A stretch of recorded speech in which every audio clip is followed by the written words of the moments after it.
I'm Bailey Bates. Here are your headlines from Central Texas. A night out on 6th Street and a young woman's body found days later. Now Bell County investigators need your help. Investigators have now released never-before-seen videos of a person of interest.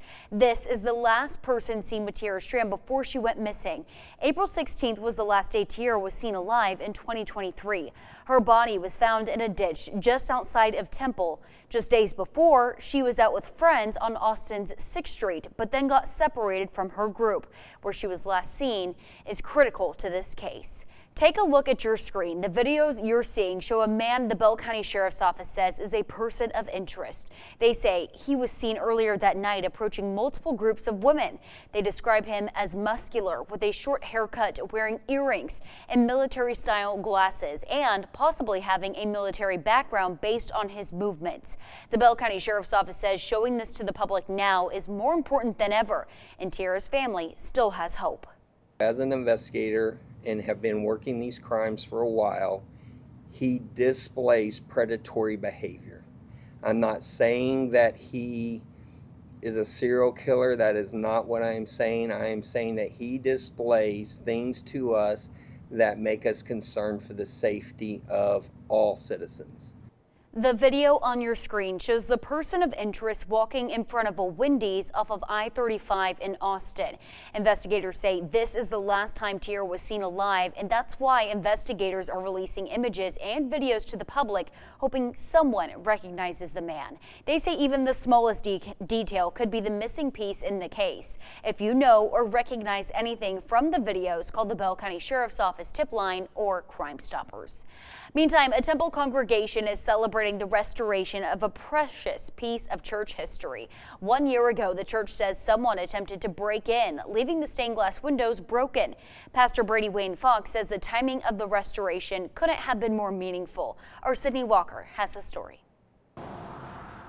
It's been nearly a year since shattered windows left shattered hearts at First Lutheran Church in Temple. A beloved child of God, presumably in some distress, took out the windows in an attempt to break into the building, damaged our AC as well. Brady Wayne Fox, the fresh new face at First Lutheran, said they were just wood when he arrived as the new pastor in September. This one, we kind of lost the image of the infant Jesus as we were looking at him in Gethsemane, which was pretty sad. Thousands in damage. It was about $11,000.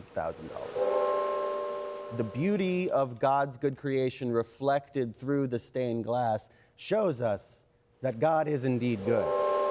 A long road, nearly a year before we were able to get them restored. Man, for a while there we were quite worried. Lost. Until now. We are just so thankful that we were able to get the insurance to pay for it and restore it nearly to the exact same condition that it was. It wasn't an easy process. They had to essentially relearn how to make it this way. Stained glass is somewhat of a lost art. For a while there, we didn't know if, there were no more people who could do it this way. And just before Easter. It is not lost on me that the windows that were destroyed depict the life, death, and resurrection. They rose again. Thanks be to God, this is a really wonderful thing that happened, and after so much time and so much doubt, definitely a resurrection moment. And while they haven't heard an update from police, there was apparently somebody whose MO was similar to this. They're practicing what they preach. This is the place where we practice having grace for one another and forgiving. Just wonderful news, and they do look great. Those are your headlines from Central Texas.